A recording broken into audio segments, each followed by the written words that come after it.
목사이신 이종복 목사님이십니다. 오늘 본문 중심으로 하나님께 영광을 위해 삶 모세라는 제목으로 말씀을 전해줄 때 많은 은혜 받으시면 할렐루야 박수로 환영합니다. 할렐루야.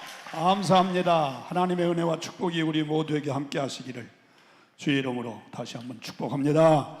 기도하겠습니다. 하나님 감사합니다. 참으로 감사합니다.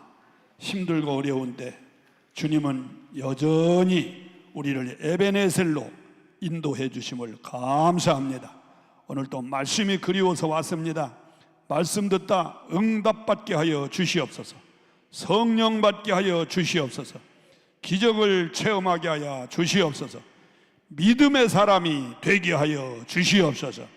한 시대에 살면서 반드시 하나님 앞에 쓰임받는 종들이 되도록 인도하여 주시옵소서. 믿습니다. 예수님의 이름으로 축복하며 기도하옵나이다. 아멘. 할렐루야. 자, 우리 주제를 한번 따라서 해보십시다. 하나님의 영광을 위하여 살은 모세. 다시 한번 시작. 하나님의 영광을 위하여 살았던 모세. 자, 여러분, 모세 하면은 몇 가지 특징이 있는 인물인데 무엇이 생각납니까? 모세 하면은 첫 번째로는 이스라엘 민족을 애굽에서 해방시켜 주신 영적 또는 민족의 지도자다, 이렇게 말할 수 있어요. 그렇죠? 400여 년 동안 애굽 바로의 학정 밑에서 정말 노예 아닌 아주 말로 다 할 수 없는 고통 가운데 살았던 그 백성들을 해방시켜 준 사람이 바로 물론 하나님이시지만 모세가 영도자로서 그 사명을 감당했다. 자, 두 번째로 모세 하면은 어떤 인물로 떠오를까요? 그는 바로 시내산에 올라가서 십계명을 받은 사람.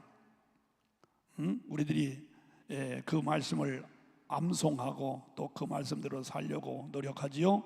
십계명을 받은 사람이다. 자, 세 번째로 모세 하면은 어떤 사람일까? 성막 건축을 한 사람이에요. 우리로 말하면 성전을 최초로 건축한 사람이 모세입니다. 물론 그 이전에는 아브라함이나 이삭이나 야곱이 제단 쌓는 일은 했지만 성막을 건축하여 정식으로 예배드리고 제사드린 사람은 모세예요. 그래서 성막, 우리로 말하면 성전을 최초로 건축한 사람이 모세다 생각할 수 있어요. 자, 네 번째로 모세 하면 어떤 사람일까요? 그는 능력 있는 사람으로 아주 갖가지 기사와 이적을 행했던 굉장한 능력의 사람으로 우리는 떠오를 수가 있어요. 자, 이런 모세를 우리가 어찌 감히 닮아가겠습니까? 특별한 하나님의 은혜가 아니면 모세 같은 사람은 역사에 1세기, 2세기가 아니라 역사에 그런 인물이 나오기 어렵습니다. 해서 나는 이런 모세를 우리가 배우기 위해서 모세 신앙생활을 한번 점검해 보면서 우리도 모세 같이는 못한다 할지라도 모세와 같이 그런 신앙의 사람이 됐으면 좋겠다 해서 모세를 한번 배워보려고 해요. 자, 그럼 모세는 어떤 신앙의 사람이었는가? 첫째로 세상 영광을 포기하고 하나님의 영광을 위해서 산 사람입니다. 아멘이십니까? 자, 모세가 누굽니까?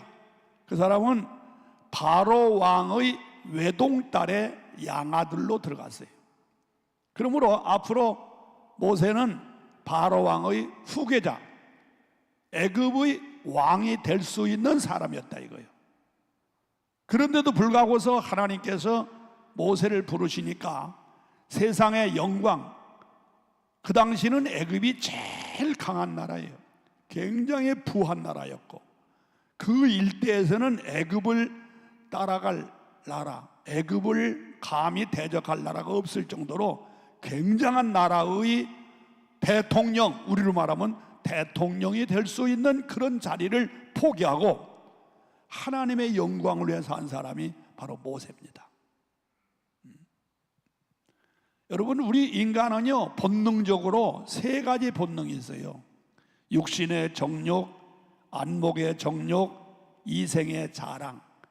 이건 누구나 다 이런 본능을 가지고 있기 때문에 이 땅에 산 날 동안에 높은 자리에서 영광 받기를 원하지 않는 사람은 아무도 없어요. 모세도 역시 사람이기 때문에 그런 마음이 왜 없었겠어요? 그러나 하나님께서 모세를 그 자리를 포기하고 나의 영광을 위해 살라고 명령을 하셨어요.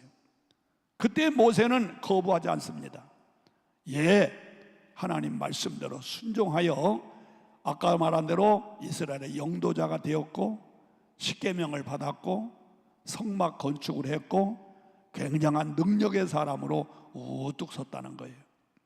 여러분, 저와 여러분들도 이런 예수의 모세와 같은 그런 정신을 좀 배웠으면 좋겠어요. 나와 여러분도 아마 세상에 살면서 세상에서 영광 받고 싶은 사람 아니겠습니까? 그러나 아무리 세상 영광이 좋고 좋다 할지라도 하나님의 영광을 위해서라면, 하나님의 뜻을 따르기 위해서라면, 하나님이 원하시는 길이라면 세상의 모든 영광을 뒤로 밀어내버리고 하나님을 따르는, 하나님의 영광을 따르는, 하나님의 뜻을 따르는, 하나님의 말씀을 따르는 이런 사람이 되어지면 반드시 하나님께서 나와 여러분들에게 큰 축복을 이 땅에서도 하나님 나라에 가서도 받게 될 줄로 믿습니다. 더 크게 아멘 하시 바랍니다. 누누이 말합니다만서도 우리 인생은 삼생이 있다는 거. 첫째는 태생, 엄마 뱃속에서 사는 10달의 생을 태생이라고 그래요. 두 번째로는 이생, 엄마 뱃속에서 태어나서 이 세상을 살아가는 이 세상을 이생이라고 그래요. 세 번째로는 영생, 이 세상을 떠나서 저 하늘나라에 가서 영원히 복과 낙을 누릴 수 있는 그런 생애를 영생이라고 그래요. 자, 그런데 지금 현재 나와 여러분들은 어느 생을 살고 있느냐? 태생을 거쳐서 이생의 삶을 살고 있어요. 그런데 내가 이생의 삶을 사는 동안에 우리는 아주 귀한 선택을 해야 됩니다. 첫째는 최악의 선택이 있고, 둘째는 최선의 선택이 있고, 세 번째로는 최고의 선택이 있어요. 최악의 선택은 뭐냐? 예수 믿을 기회가 있었는데, 하나님을 믿을 기회가 있었는데 믿지 않는 사람, 이런 사람은 최악의 선택의 삶을 살고 있어요. 그 사람은 어떻게 될까요? 이생의 세월에서 나름대로 잘 살고 부와 귀를 누렸는지는 몰라도 영생의 세계에 가서는 어디 가지요? 저 무서운 지옥에 가서 영원히 형벌을 받게 되는 거예요. 자, 두 번째로 최선의 선택은 뭐냐? 예수 믿을 기회가 왔을 때 예수 믿고 구원받는 거예요. 바로 이 자리에 앉아 계신 여러분과 나는 그런 선택을 했기에 오늘 여기에 온 줄로 믿습니다. 내가 예수를 믿고 구원받아서 이 땅에서 하나님의 자녀로, 하나님의 백성으로 살다가 이 다음에 영원한 나라, 하나님의 나라 간다는 것이 얼마나 놀라운 영광입니까? 그 다음 세 번째 선택이 뭐냐? 최고의 선택이지. 최고의 선택. 내가 예수 믿고 구원받은 것으로 끝나지 말고 이 다음에 하나님 나라에 가서 면류관을 받을 수 있도록, 하나님 나라에 가서 칭찬받고 영광 받을 수 있는 삶을 사는 것이, 그게 바로 최고의 선택적 삶을 사는 것입니다. 그런 삶을 사시기 바랍니다. 그 삶이 뭐냐? 바로 모세와 같은 삶이에요. 세상 영광, 죄악된 이 세상에서 영광을 누리며 사는 그것보다는 하나님의 영광을 위해서 사는 삶, 하나님을 기쁘시게 하는 삶, 하나님의 뜻이라면 무조건 예하고 순종하며 아버지 뜻대로 사는 삶, 이 삶이 최고의 선택의 삶을 사는 거예요. 이렇게 살기가 좀 힘들지요.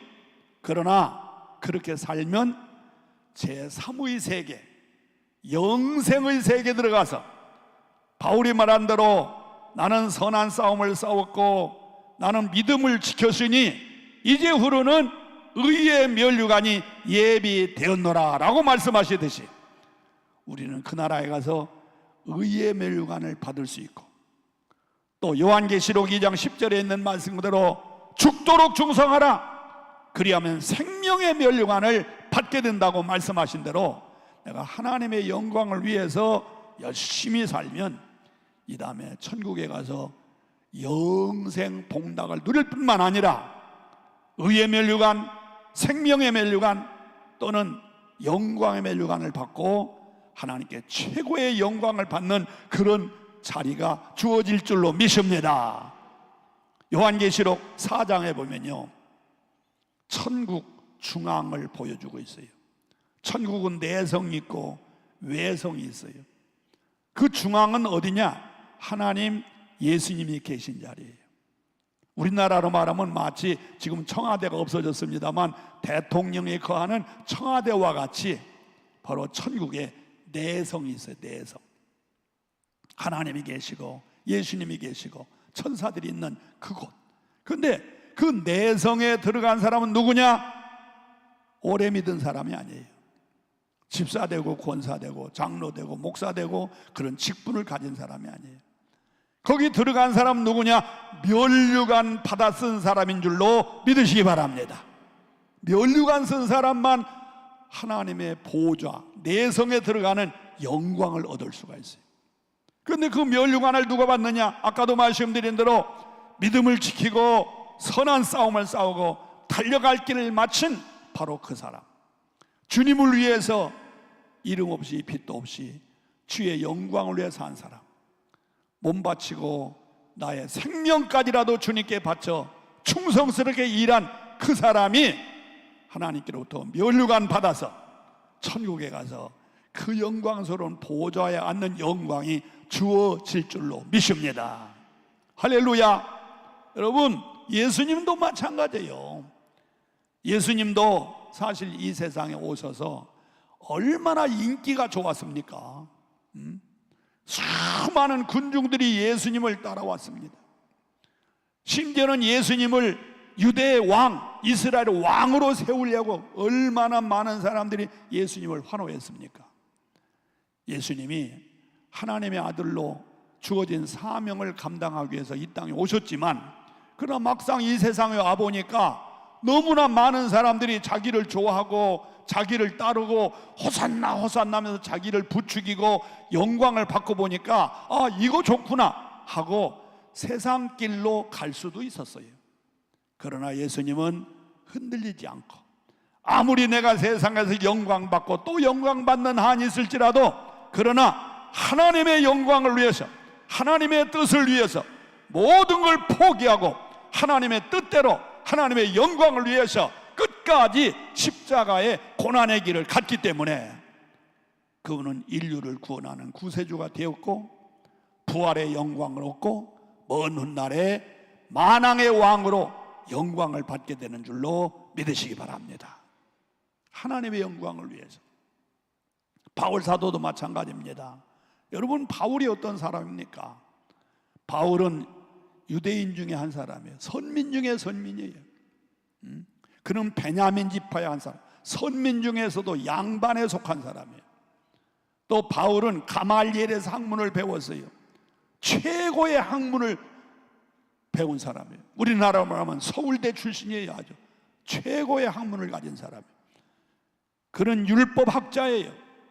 그는 로마의 시민권을 가졌어요.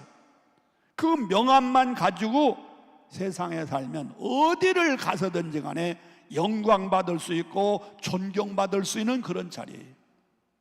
그러나 바울은 세상의 영광보다는 하나님의 영광을 위해서 자기가 가지고 있었던 모든 것은 마치 분토, 똥오줌과 같이 다 버리고 오직 나는 예수 십자가만 자랑하겠노라 라고 말하면서 주님을 위해서, 예수님을 위해서 하나님의 영광을 위해 살았기 때문에 바울은 오늘날까지 이렇게 위대한 영광을 받은 것입니다. 만약에 바울이 자기가 가지고 있는 그런 명함 가지고서 그 당시에 출세를 했더라면 오늘 성경에 바울이 나오지도 않을 것이고 수천 년 지난 오늘날까지 바울은 그렇게 영광 받지 못했을 것입니다. 그러나 세상 영광 다 버리고 하나님의 영광을 위해 살았더니, 그러므로 바울은 그 당시는 힘들고 어려운 고난, 잡혀가고 매를 맞고 감옥에 갇히고 죽을 고비를 몇 번이나 했지만, 그러나 역사가 흘러간 오늘에 와서까지라도 바울은 위대한 사도 바울로 영광받고 있는 줄로 믿으시면 아멘 하시 바랍니다. 사랑하는 성도 여러분, 우리가 세상에 산 날 동안에 세상 영광 좋습니다. 그러나 그건 다 잠시 잠깐의 것이에요. 아침에 있다가 저녁 때 없으면 안개와 같은, 풀의 꽃과 같은 잠시 잠깐의 것이에요. 그러나 하나님의 영광을 위해서 일한 것은 영원한 것이 될 뿐만 아니라 이 다음에 하나님 나라에 가면은 멸류관 받는 영광이 주어지는 줄로 믿으시고 하나님의 영광을 위해서 드높이 사시기를 주의 이름으로 축원합니다. 저는 감히 모세나 또는 예수님이나 바울 사도하고 비교할 수는 없습니다만 저의 짧은 간증도 있습니다. 저는 사실 저 충청도 시골 사람이에요. 어려운 가정에서 고등학교 들어가고 대학은 꿈을 꿀 수가 없었어요. 너무 가정이 어렵기 때문에. 그래서 제가 농업고등학교를 선택했어요. 왜? 그 농업고등학교를 졸업하게 되면은 그 당시에는 어지간하면 농촌 지도자가 될 수 있었어요. 아니면 면석이, 잘하면 군석이도 될 수가 있었고. 근데 그 당시에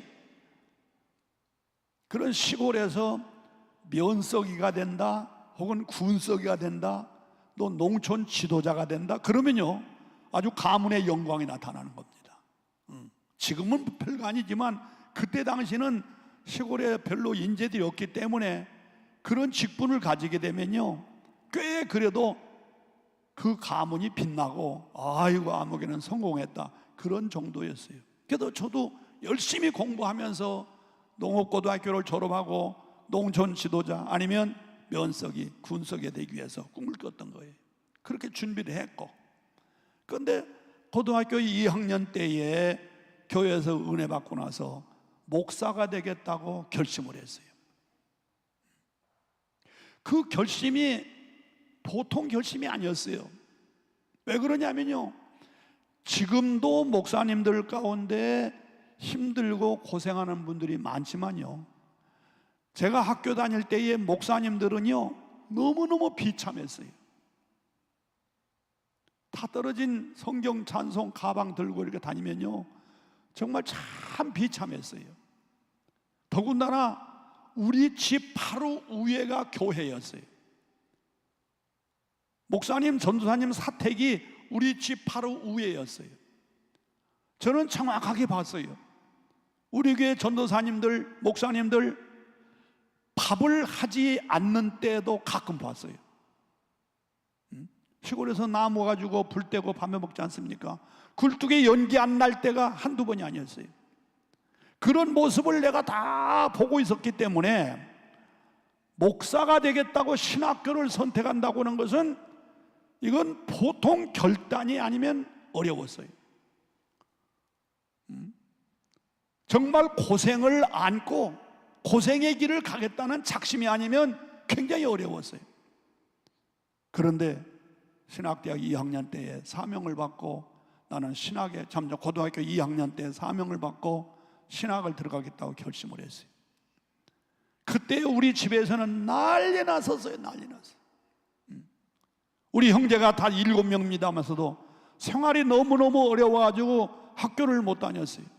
그런데 유일하게 우리 큰형님이 저를 사랑한 마음으로 어떻게든지 우리 형제들이 다 공부를 못해서 초등학교도 제대로 졸업하지 못했지만 그래도 저놈은 하나 키워야 되겠다 그래서 애를 쓰고 정말 못 먹고 못 입으면서 저를 공부 가르쳤어요. 그 이유는 나중에 농촌 지도자 아니면 면석이 또는 군석이 되기를 바라는 마음으로. 근데 아닌 밤중에 홍두개라고 갑자기 이게 웬일이냐 이거예요. 신학교를 가겠다는 거예요. 아까 말씀드린 대로 목사의 길이 얼마나 힘들고 어려운데 심지어 우리 형님이 나한테 그런 적이 있었어요. 야, 오늘 가만히 보니까 너희 교회 목사님 밥 안 하시는 것 같더라. 그러면서 밭에서 배추를 뽑으면요, 그 배추 꽁댕이 있어요. 그걸 이렇게 싹싹 긁어가지고 삶아 먹으면 아주 달짝짝하고 맛있습니다. 야, 이거라도 갖다 드려라. 이런 정도였습니다. 그러니까 그런 모습을 다 보고 있는데 세상에 내가 신학대학에 들어가서 목사 되겠다고 하니까 어찌 찬성을 하겠습니까? 목숨을 걸고 말리는 거예요. 목숨 걸고 막 엉엉 울면서 말리는 거예요. 그래서 제가 고등학교를 졸업하고 바로 이듬해 신학교를 못 왔어요. 집에서 반대해가지고 그 1년 동안 형님을 설득시키고 그래도 안 됐어요. 다행히 우리 서울에 사는 우리 당수거론께서 모처럼 내려오셔가지고 우리 형님하고 대화하는 가운데 그대로 두라고, 왜 네 마음대로 동생을 가르치려고 하냐, 본인이 원하는 대로 가게 내버려둬, 본인 취향대로 해야지 왜 네 마음대로 해. 이러면서 그 어른이께도 눈이 깬 분이 이렇게 설득을 시켜줘가지고 제가 신학을 그 이듬해 들어와가지고 목사가 됐습니다만, 여러분 아까도 말씀드렸습니다만 지금은 그래도 목사님들이 그래도 어렵게 사는 분도 많지만 옛날에 비하면 정말 좋게 잘 사십니다. 근데 우리 때는 그게 아니었어요. 그런데 이런 세상의 영광을 포기하고 신학에 들어가서 목사가 되겠다, 하나님의 영광을 위해서 일하겠다, 어려운 일이었어요. 그래도 결단하고 갔더니 지금 와서 생각해 보면 얼마나 감사하고 얼마나 하나님의 사랑과 축복이 넘치는지 이루 표현할 수가 없어요. 어쩌다 고등학교 친구들을 만납니다. 제 농고 친구들을 만나요. 보면 그들은 그렇게 됐어요. 농촌 지도자 아니면 면석이 군석이 이런 사람 다 됐어요. 그런데 그 사람들하고 나하고 비교하면은 그 사람들은 나를 어떻게 보는지 몰라도 내가 볼 때는 세상적으로나 어떤 면으로 봐서 나하고 상대가 안 될 정도로 내가 출세한 걸 내가 알았어요. 사랑하는 성도 여러분, 우리가 무슨 세상에서 영광 받기 위해서가 아니라 이 땅에서 좀 힘들고 어려워도 먼 훗날에 저 아름다운 천국에 가서 영원한 복락을 누림과 동시에 멸류관 받아쓰기 위해서 때로는 세상 영광 포기하고 하나님 영광을 위해서 헌신적으로 희생적으로 일하는 저와 여러분이 되시기를 주의 이름으로 축원합니다.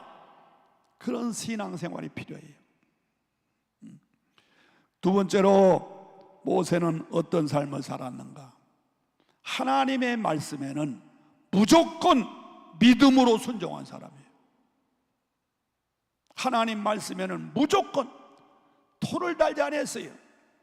하나님 말씀에는 예하고 무조건 믿음으로 순종한 사람이 바로 모세입니다.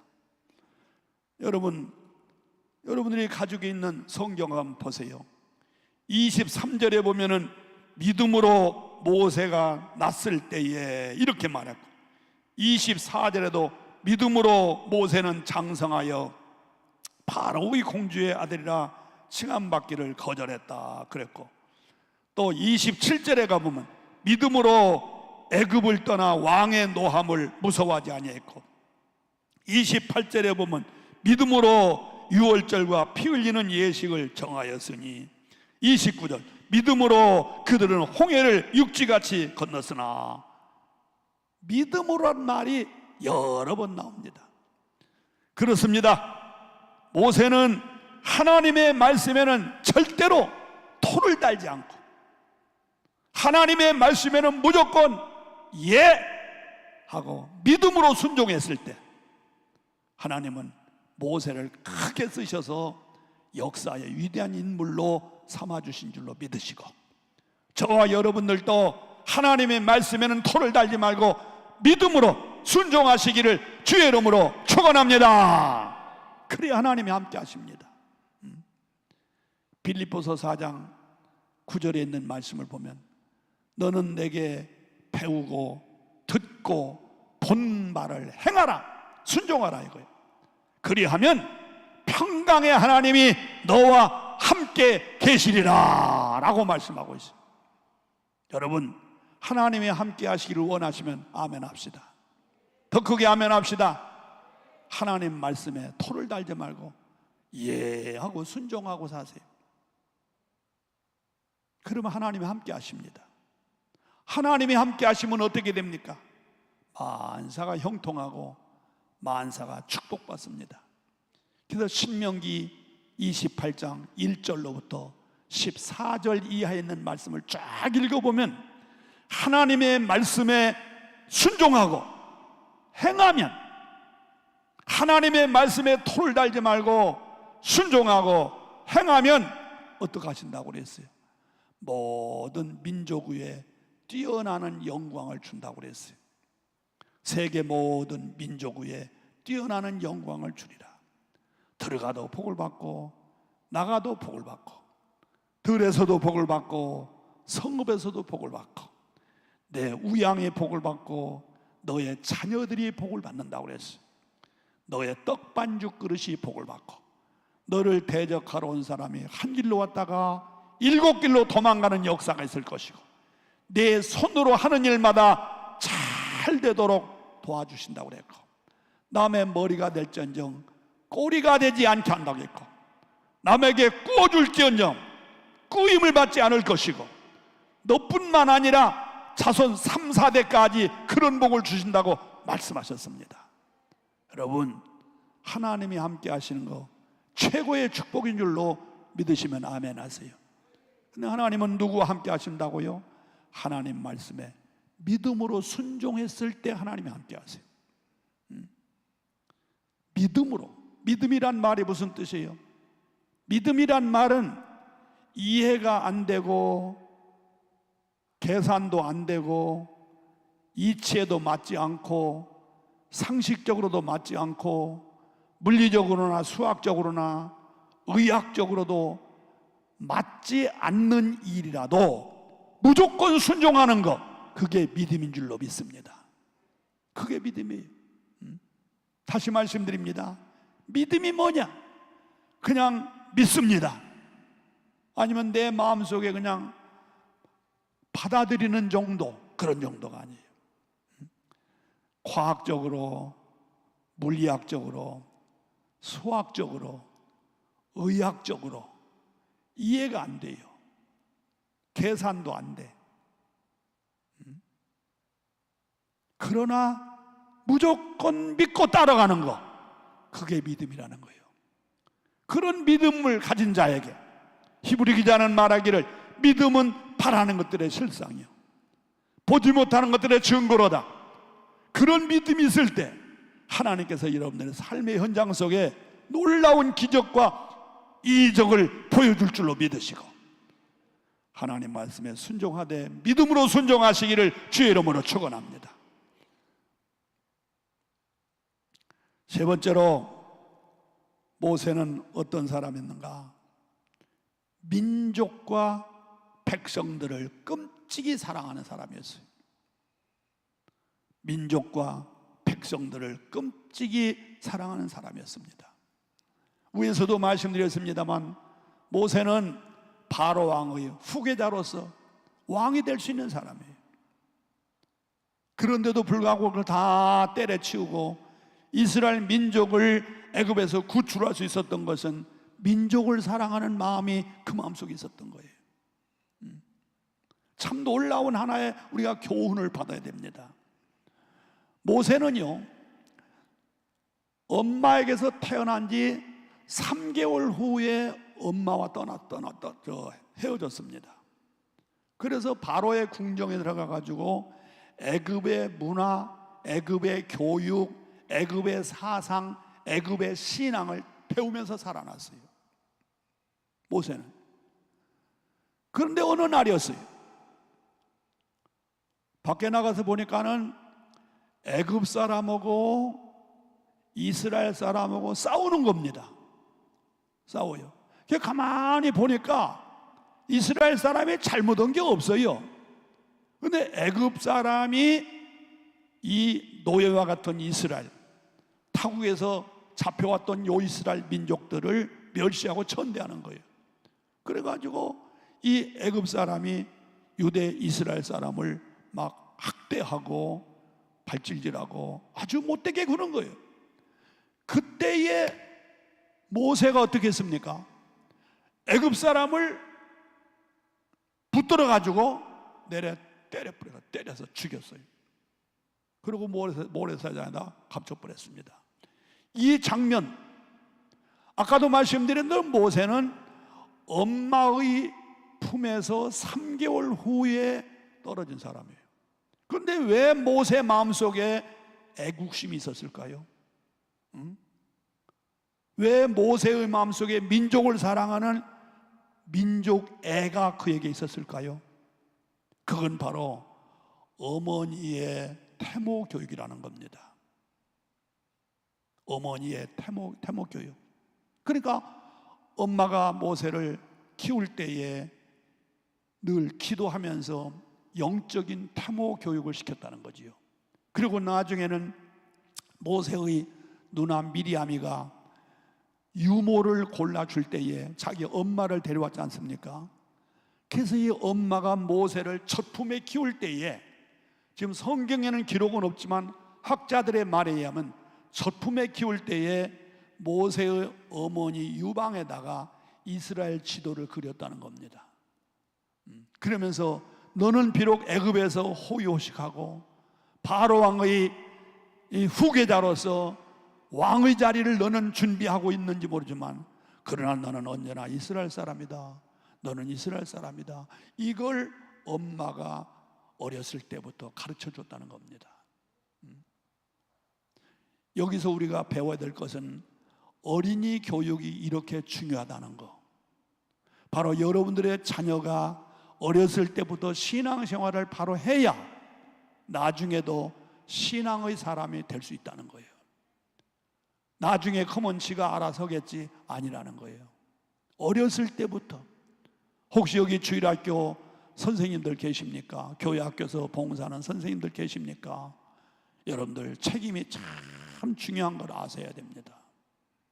통계에 의하면 주일학교 때 교회학교 다녔던 이 주일학교 학생이 중간에 커서 대학 들어가느라고 또는 군대 갔다 오느라고 시집가고 장가가고 또 직장 생활하느라고 교회를 떠나는 확률이 많이 있습니다. 그런데 통계에 의하면 떠났다 가서도 주일학교 때 교회를 다녔던 이 아이들은 85%가 다시 되돌아온다는 겁니다. 이 주일학교가 얼마나 귀합니까? 그래서 여러분들 가운데에 어린이를 지도하는 선생님들이 계시면 사명감으로 이 아이들이 개구쟁 노릇하고 말썽 피고 그저 사고 저지르고 그래도 이 아이들이 이 다음에 큰 일꾼이 될 수 있다는 사실을 믿으시고 그 아이들을 잘 키우시기를 바라요. 저도 7살 때부터 교회를 다녔어요. 근데 교회 다닐 때 무슨 예수님이 우리의 구세주다, 하나님은 전능자다, 하나도 기억나지 않습니다. 오히려 교회에서 개구쟁 노릇하고 믿지 않는 친구들하고 같이 어울려가지고 교회를 회방하고 성탄절 때 와가지고서 막 발표하는 거 방해하고 저 그랬던 사람입니다. 그런데도 어디에 내 신앙이 숨어 있었는지 그게 나도 모르겠어요. 무슨 뭐 성령 받았다, 뭐 나는 아무것도 모르겠어요. 그러나 그 어렸을 때부터 교회를 다녔던 그 정신이 나를 흔들어 놓고 흔들질 않았어요. 그래 나중에는 목사도 되고 오늘에 이렇게 된 것입니다. 사랑하는 성도 여러분, 어린이 지도하는 선생님들 사명감을 가지고 잘 하셔야 됩니다. 유명한 일화가 있잖아요. 박정희 대통령이 이대에서 강연을 할 때에 강연을 다 하고 난 다음에 나중에 그분 대화 속에 이런 얘기가 있었다고 그래요. 나도 시골에서 교회를 잘 다녔습니다. 자기 선생님이 여선생님인데 이름은 기억이 안 나는데 여선생님인데 그 선생님이 우리를 잘 가르쳐 줬으면 저도 교인이 됐을 겁니다. 그 유명한 일화입니다. 만약에 박정희 대통령이 교회 다니는 크리스찬이었다면요, 그때 당시 그의 세력을 가지고 우리나라의 국교를 기독교 만들 수 있었습니다. 여러분 아세요? 국교 만들 수 있어요. 그 유명한 일화가 있잖아요. 박정희 대통령의 누구야? 처누구가 김종필이지. 김종필. 처족하지. 그 김종필 씨가 뭐 이런 뭐 여러 가지 직책을 가지고 일을 했었죠. 근데 무슨 정치적인 일로 인해 가지고 그분이 모든 정계에서 물러난 적이 있습니다. 그때 박정희 씨가 너 세계를 순방하면서 어느 나라가 잘 사는지, 왜 잘 사는지 그거 하나 배워오라고. 그 김종필 씨가 미국을 이실해서 세계 각국을 쭉 순방하고 와가지고 한 말이, 카카, 내가 세계를 다녀보니까 기독교 국가가 잘 삽니다. 이거 실제 있었던 일입니다. 기독교 국가가 잘 삽니다. 그러니 우리나라를 기독교를 국교화 만듭시다 건의했었답니다. 그런데 박정희 씨가 거부했다고 그래요.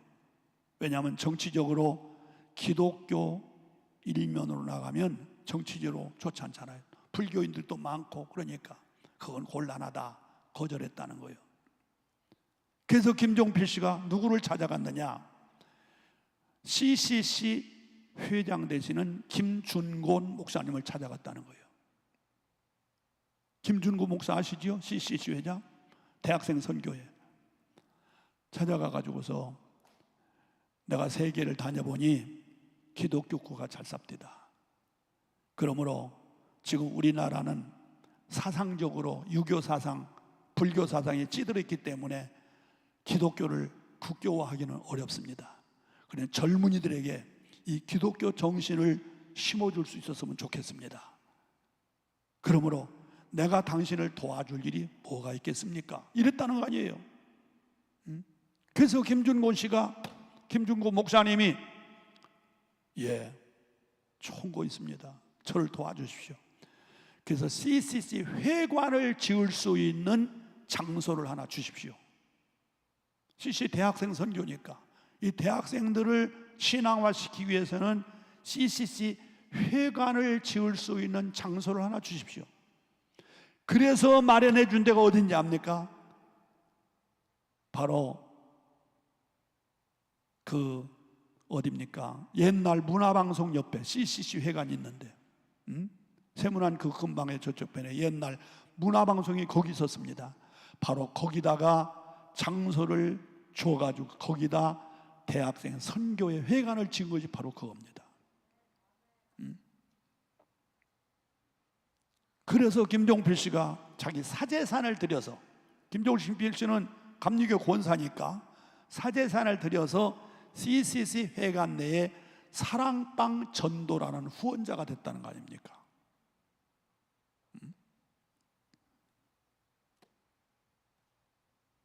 이야기가 조금 빗나갔습니다만서도 이렇게 주일학교 과정이 중요하다는 거. 모세가 애굽에서 자라났는데, 애굽의 사상, 애굽의 교육, 애굽에서 모든 훈련을 다 받았는데도, 그럼에도 불구하고서 민족을 사랑하는 마음이 그 마음속에 있었던 것은 어렸을 때에 어머니에게 배운 신앙 교육. 사랑하는 부모님들이요, 젊은 부모님들이요, 특별히 젊은 부모님들이요, 여러분들 자녀들 학원 몇 개씩 보내는 거 중요하지만 그보다 더 중요한 것은 어렸을 때부터 주일학교를 보내셔야 됩니다. 주일학교를 보내셔야 됩니다. 가서 어렸을 때 신앙교육을 받아야 됩니다. 우리 속담 있잖아요. 3살 버릇은 8까지 간다고.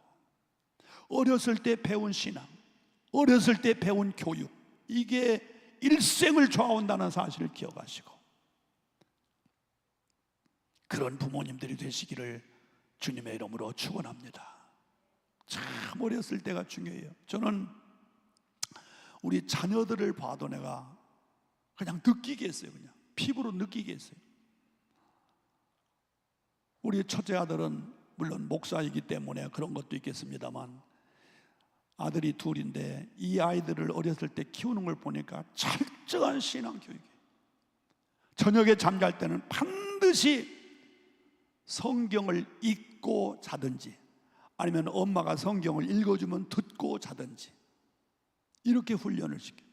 밥 먹을 때마다 식사기도 시키고, 학교 가기 전에 아빠 다녀오겠습니다 이러면서 신앙교육을 잘 시키더니, 지금 애들이 다 대학생이 됐습니다만 지금에 와서 보니까 얼마나 신앙이 확실하게 배겼는지 말이에요. 철저해요. 신앙이. 공부도 아주 잘합니다. 미국의 유명한 대학에 다니면서 장학금으로 공부하고 있어요. 그런데도 신앙이 흔들리지 않아요.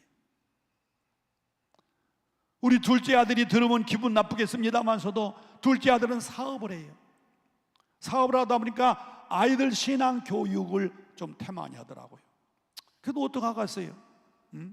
내 품 안에 있는 자식 같으면 내가 잘 이렇쿵 저렇쿵 말하겠지만서도 지가 알아서는 어떡하겠어요?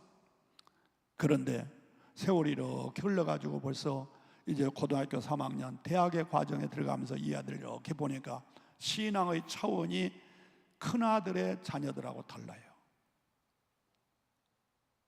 이제 이 아이들이 깨달았어. 우리 둘째 아들이 이제서 깨달았어요. 그러면서 좀 늦은 감이 있지만 지금이라도 어느 시간이 좋다. 새벽이든지 밤중이든지 아침에 애들이 학교 가기 전이든지 어느 시간이든지 단 5분만이라도 가정 예배를 드리고 반드시 성경 말씀 하나를 주어야 된다. 물론 이 아이들이 학교 공부에 찌들고 쫓기고 시험에 밀리고 야다, 무슨 개들이 신앙교육이 있겠느냐? 그래도 그렇지 않다. 그렇지 않아. 그런 얘기를 했어요. 콩나물 시루에 물을 부으면 물이 다 빠져나가지 않냐? 그래도 콩나물은 자라나듯이 이 아이들에게 성경 얘기하고 기도 얘기해봐야 들은 척 만척 다 빠져나가지만 그래도 어딘가에 이 아이들이 신앙의 터전을 잡고 있는 것이다. 어렸을 때 신앙교육. 그러니까 이 모세는 민족을 사랑하는 그 마음이 어렸을 때 어머니를 통해서 배운 거예요. 또 모세가 얼마나 민족을 사랑합니까? 이스라엘 민족들이 하나님의 말씀을 어기고 범죄합니다. 그때 하나님께서 이 민족들 내가 그대로 두지 않겠다, 벌하겠다. 그때 모세가 어떡합니까? 하나님, 나를 생명록에서 지워버리는 한이 있을지라도 내 민족을 구원해달라고.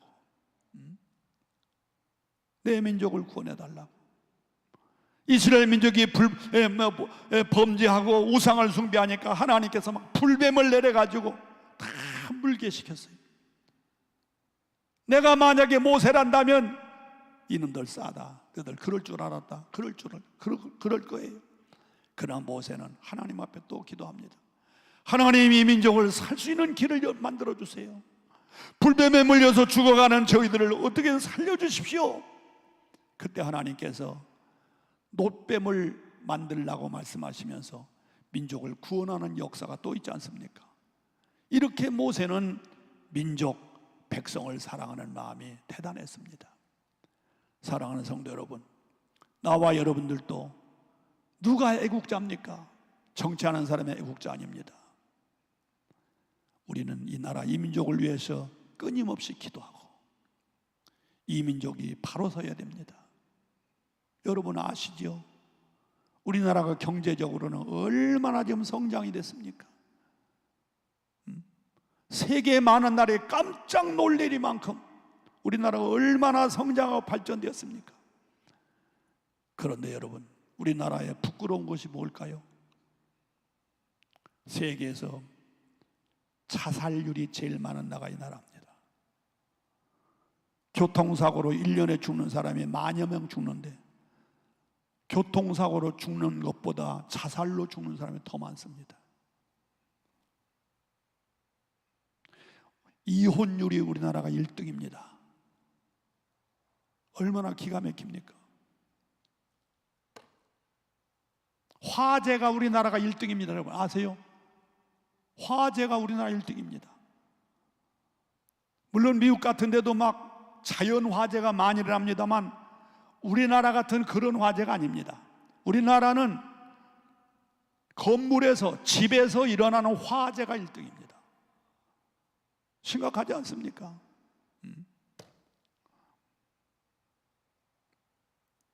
또 우리나라 1등이 뭐지요? 출산율이 제일 적은 게 우리나라입니다. 아주 못된 것만 1등이에요. 이 나라 심각해요.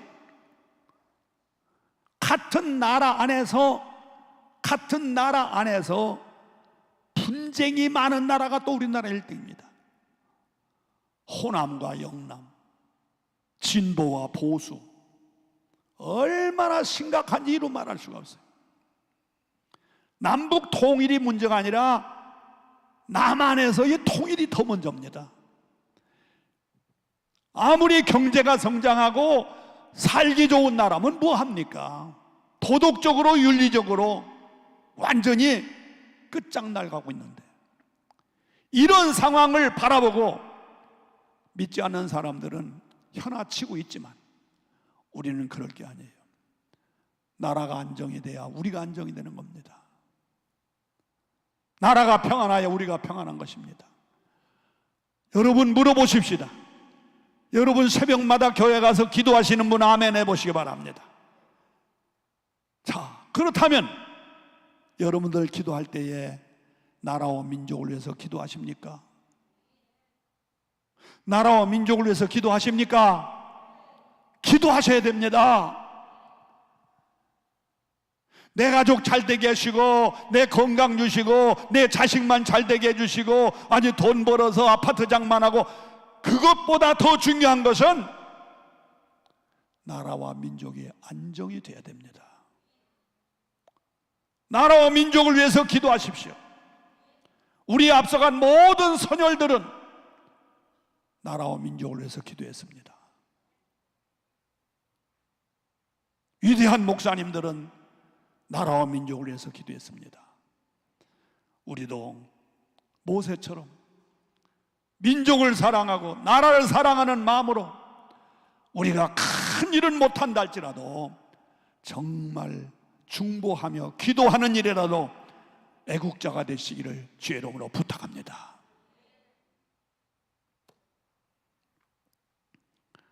그 다음 네 번째로 모세는 어떤 사람이냐? 하나님의 집에서 충성한 사람이에요. 민수기 12장 7절에 보니까 모세는 내 온 집에 충성함이라 라고 말했고, 히브리서 3장 5절에 보니까 하나님의 온 집에서 종으로서 신실하였다 그랬어요. 여기서 온 집에서, 이건 어디를 얘기하느냐? 오늘날로 말하면 성전을 의미합니다. 성전, 하나님의 온 집은 성전입니다. 교회는 하나님의 집인 줄로 믿습니까?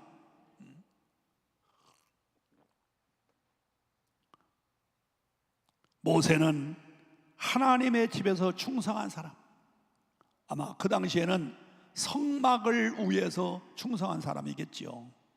오늘 나와 여러분들도 하나님의 집, 곧 주의 몸된 교회와 성전을 위해서 충성하는 일꾼이 되시기를 바랍니다. 성전이 어디입니까? 성전은 하나님이 계신 곳, 예수님이 계신 곳, 성령님이 계신 곳입니다. 성전은 예수의 핏값을 주고 산 곳이 성전입니다. 그러므로 성전을 위해서 충성하면 하나님은 여러분들을 축복하십니다. 아멘 하시기 바랍니다. 성전을 위해서 충성하세요. 오늘 많은 사람들이 자기 자신의 신앙은 지키려고 노력하는데 성전 중심이 많이 해이졌어요. 우리의 신앙은 뭐니 해도 성전 중심의 신앙이 되어야 됩니다. 그래야 하나님이 축복하십니다. 저는 가끔 교만한 얘기가 됐는지 모르겠습니다만 하나님이 나한테 왜 이렇게 축복을 하실까? 저는 축복을 많이 받았습니다. 목사로서 받을 만한 축복은 엄청나게 많이 받은 사람이에요. 하나님이 어떻게 이렇게 나한테 이렇게 축복을 하셨을까? 감히 여러분들에게 간증합니다만 저는 성전을 위해서 참 충성했습니다. 목회하면서 성전을 5번 건축했어요. 하여간 돈 나갈 만한 것은 다 팔아서 하나님께 바쳤어요. 결혼식 때 주고받은 폐물, 애들 돌 때 뭐 때 들어온 선물, 폐물, 또 중간에 뭐 했다고 받은 금열쇠, 손에 끼는 가라, 아무것도 없어요. 다 바쳐버렸어요. 왜? 성전을 몇 번 짓다 보니까 돈도 없지만 내가 먼저 앞장서야 되겠더라고요. 그래서 다 바쳤어요. 그리고 성전을 지을 때에 인건비 줄이기 위해서 막 걷어붙이고 열심히 일을 했어요. 참 최선을 다해봤어요. 그때 하나님께서 저에게 무지무지한 복을 주세요. 나뿐만 아니라 내 자녀들에게도 하나님이 놀라운 축복을 주시는 걸 저는 피부로 느끼고 있어요. 그래서 저는 아침마다 새벽 예배 마치고 나면 한 3km씩 뜁니다. 매일 잔걸음으로 매일 뛰면서 혼자 생각해 보는 거예요. 야, 내가 지금 80이 훌쩍 넘었는데 이렇게 건강 주셔서 어떡하지? 너무너무 감사해. 또 내가 받은 은혜가 너무너무 많아. 헤아릴 수 없을 정도로 너무너무 많은 축복을 받았어. 가만히 생각해 보니까 성전을 위해서 부족하지만 최선을 다했더니 하나님께서 나에게 이런 복을 주시는구나. 왜? 성전은 주의 집이기 때문에, 성전은 예수님의 핏값으로 산 곳이기 때문에, 예수님이 성전을 내 머리라고 그랬잖아요. 예수님이 성전을 내 몸이라고 그랬잖아요. 그런 성전을 위해서 충성했더니 하나님께서 놀라운 축복을 주시는구나 내가 느꼈습니다. 동의하시면 아멘 하시 바랍니다. 하나님 축복하십니다. 제가 얼마 전에 김제에 간 일이 있습니다. 무슨 모임에서 갔는데 김제에 가면은 기역자 교회가 있어요. 혹시 아세요? 기역자 교회. 기역자로 만들어요. 기역자로. 왜 그러냐면 옛날에는 남자석이 있고 여자석이 있잖아요. 그래서 같이 못 앉아. 그래서 남자는 이쪽, 여자는 이쪽. 그래서 기역자 교회라고 그래요. 그 교회는 국가 국가 유물이 돼가지고 부시지를 못합니다. 그 교회를 가봤어요. 갔더니 가서 놀라운 사실을 옛날에 들었던 것 같은데 잊어버린 걸 내가 다시 한번 기억납니다만서도 아주 오래전에 그 교회에 조덕삼이란 장로님이 계셨답니다. 조덕삼. 그리고 그 집의 머슴이 이자익 머슴이 있었답니다. 근데 두 분 다 교회를 잘 나왔어요. 근데 조덕삼 씨도 그때는 집사였고 장로가 아니라 나중에 장로 됐지만, 조덕삼 씨도 집사고 이자익도 머슴인데 집사 세웠어요.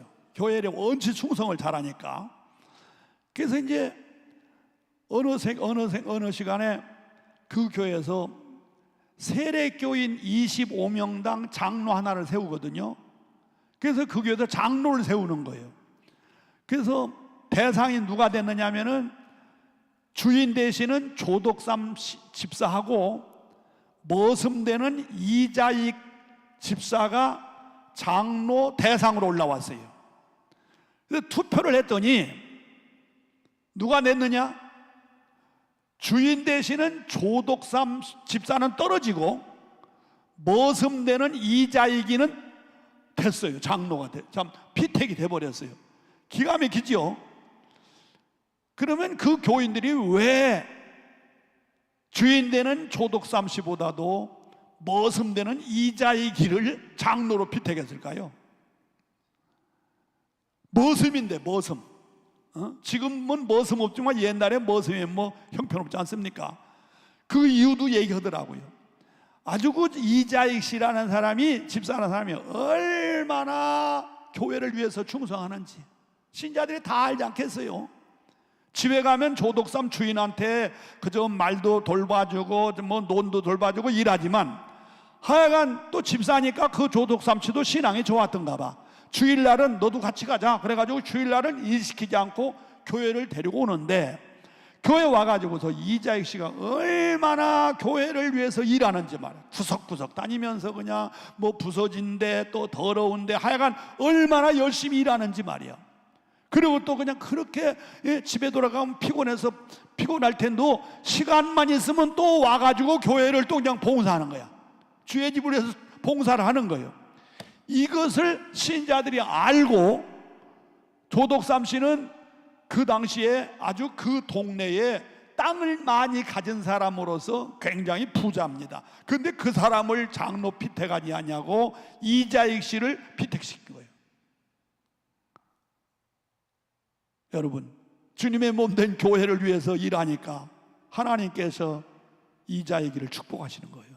자, 그런데 문제는 뭐냐?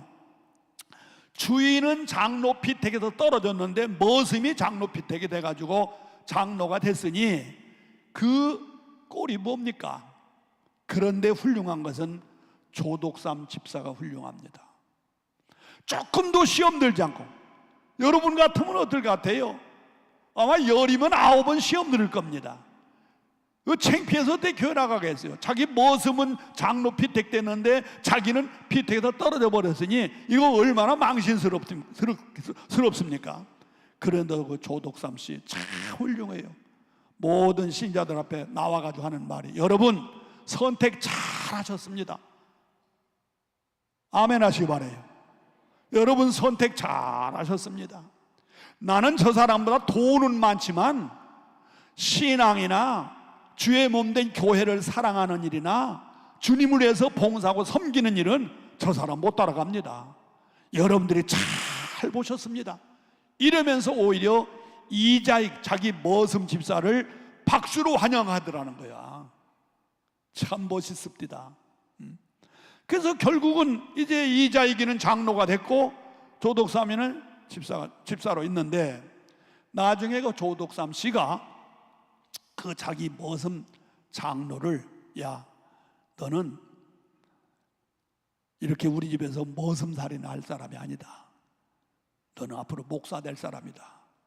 이래가지고 자기 머슴을 신학교를 보냈어요. 신학교를. 참 그 장로님도 훌륭하세요. 신학교를 보내가지고 신학 다니는 동안에 등록금 다 해주고 졸업을 해서 전도사가 됐어요. 그 나중에 이제 목사님을 선택하는데, 그 교회가 이제 목사님들이 오고 가고 그러다가 빈자리가 있는데 그 목사님을 선택하는데 누구를 선택했느냐? 누구를 했을 것 같아요? 이자익 목사를 그 교회 담임 목사로 선택했다는 거예요. 조덕삼 씨가. 조덕삼 씨는 나중에 장로 됐어. 이제 이자익이는 신학교 들어가서 목사 되고 이 사람은 집사에 나중에 그 이듬해 장로가 됐는데 세상에 이 사람이 자기 집에서 머슴살이 했던 이자익 씨를 자기 집, 자기 교회 담임 목사로 청빙했다는 거예요. 참 훌륭합니다. 진짜 훌륭. 난 얼마나 감회가 되는지 말이에요. 세상에 그런 사람이 있어요. 그런데 그 이자익 씨는 그 교회에서 담임 목사다가 다른 교회 가가지고 또 왔다 갔다 하다가서 최후의 결론은 뭐냐? 이자익 목사님이 그 교단, 통합측장로예요. 통합측. 그 교단의 총회장을 3번 했답니다. 세상에 말이야. 총회장 한 번 하기도 어려운 거거든요. 그런데 세상에 그분은 총회장을 3번이나 했대요. 너무너무 훌륭하고 일을 잘하기 때문에. 모세가 하나님의 집 성전에서 충성했더니 하나님께서 귀하게 쓰신 것 마냥 오늘날도 예외가 아닐 줄로 믿습니다. 사랑하는 성도 여러분, 여러분 교회를 위해서 충성하시기를 주의 이름으로 부탁합니다. 옛날에는 참 신자들이 교회에서 충성 많이 했어요. 요즘에는 잘 안 해요. 우리 목사님도 아주 힘들대요. 그전에는 주일날 식사 같은 것도 다 신자들이 돌아가면서 교구별로 돌아가면서 다 했잖아. 근데 요즘 안 하려고 한대. 사람 사서 하자 그러고. 옛날엔 교회 청소 다 교인들이 돌아가면서 했잖아요. 그게 좀 안 해. 주님의 몸된 교회를 위해서 충성하면 사람들은 몰라주지만 주님은 여러분들을 축복하십니다. 왜? 교회는 주님의 집이요, 주님의 머리요, 주님의 몸과 같이 주님의 핏값으로 산 곳이 바로 교회이기 때문에 주의 몸된 교회를 위해서 충성하시면 하나님께서 반드시 여러분들에게 복을 주실 줄로 나는 믿습니다. 할렐루야. 마지막으로 한 가지만 더 끝나겠습니다. 모세는 어떤 사람이냐? 성령의 사람으로 갖가지 기사와 이적을 행했던 사람이에요. 모세하면 여러분 기적의 사람 아닙니까? 지팡이로 뱀을 만들었다가 또 그 지팡이로 그냥 날강을 치면 피가 되고 하여간 갖가지 기사와 이적을 베푸셔. 만나를 내리게 하시고 또 막 반석을 치면 생수가 터져 나오고 하여간 갖가지 기사와 이적을 베푼 사람이 바로 모세입니다. 바로 이 사람은 성령 충만한 사람이었기 때문입니다. 사랑하는 성도 여러분, 이 마지막 때에 하나님께 쓰임받는 사람은 성령 충만한 사람인 줄로 믿으시기를 바랍니다. 성령 충만, 성령 능력은 목사님들이나 아니면 전도사님들만 가진 것이 아닙니다. 우리 평신도들도 그런 은혜 구하면 하나님이 주실 줄로 믿습니다. 마지막 때 살고 있는 나와 여러분들 성령의 상권을 받으시기를 주의 이름으로 축원합니다. 성령의 상권이 뭐냐? 첫째는 영권, 영적인 권세를 말하는 거예요. 또 두 번째로는 인권, 사람을 다스리는 권세를 말하는 거예요. 세 번째는 물권, 물질을 끌어당기는, 물질을 다스리는 권세를 가리켜서 물권이라고 그래요.